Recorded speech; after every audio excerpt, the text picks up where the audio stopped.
Iya. Tadi kan dapat moderasi beragama tuh. Menurut kamu gimana sih makna moderasi beragama buat kita yang sebagai mahasiswa ya?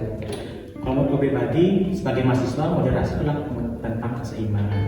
Yang mana sebagai seorang mahasiswa kita tuh harus seimbang dalam mengambil kegiatan yang seperti kegiatan organisasi maupun kegiatan pembelajaran sih. Kalau menurutku sih seperti itu. Kalian lagi diskusi apa sih? Lagi diskusi moderasi beragama nih. Kalau menurut tadi kan benar ada aku, kalau moderasi itu apa sih? Kalau menurut pribadi sih, moderasi tentang mengatur waktu sih.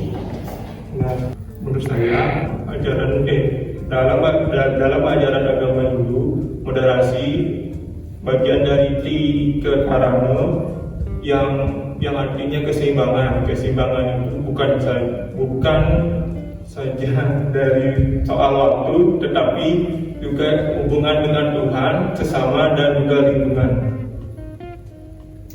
Kalau menurut saya sih, moderasi itu tidak terlalu berlebihan terhadap pembelajaran dan juga tidak terlalu santai, karena jika kita terlalu fokus untuk pembelajaran dan tidak ada waktu untuk beristirahat, hasilnya juga tidak akan maksimal.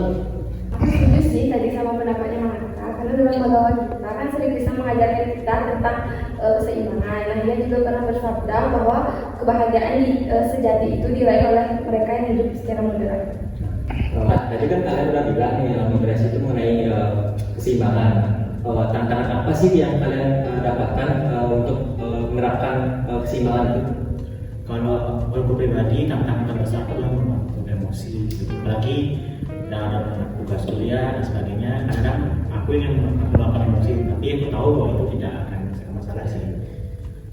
Itu boleh baik silakan, karena dalam agama Hindu kita juga diajarkan untuk cara membelajarkan India. Nah, moderasi itu sendiri kan juga mengajarkan kita tentang cara menahan diri dari tindakan impulsif dan bertindak secara bijaksana. Itu sih. Kalau dari saya sih, saya sering kesulitan untuk mengatur waktu, di mana saya sering sibuk dengan urusan kampus sehingga saya sering lupa makan dan lupa berdoa. Di dalam itu memang penting. Kita diajarkan dalam dasar tengah untuk selalu mengimbangi kegiatan spiritual dan duniawi. Menarik sih ya. Menurutku juga moderasi itu membantu kita untuk tidak terjebak gitu ke dalam hal-hal yang negatif seperti penggunaan sosial media yang terlalu berlebihan. Nah, kita itu harus tahu kapan harus berhenti melakukan hal yang negatif tersebut. Ya sih, benar kata Yuda, karena jangan sampai kita dikuasai oleh teknologi, karena kita juga harus tetap punya waktu untuk belajar, berdoa, dan berinteraksi dengan sesama. Tadi hasil diskusi yang kita lakukan hari ini berarti kita semuanya setuju mengenai moderasi beragama untuk moderasi untuk keseimbangan ya. Apalagi moderasi diterapkan di kehidupan nyata, pasti kita bakal harmonis ya. Nah, tadi kita jadikan moderasi ini sebagai pedoman hidup yang mana sesuai dengan ajaran Dharma.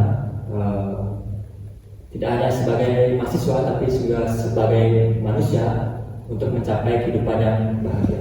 Ya, semoga hidup kita semua diberkati dengan kebijaksanaan dan berjalan dengan harmoni.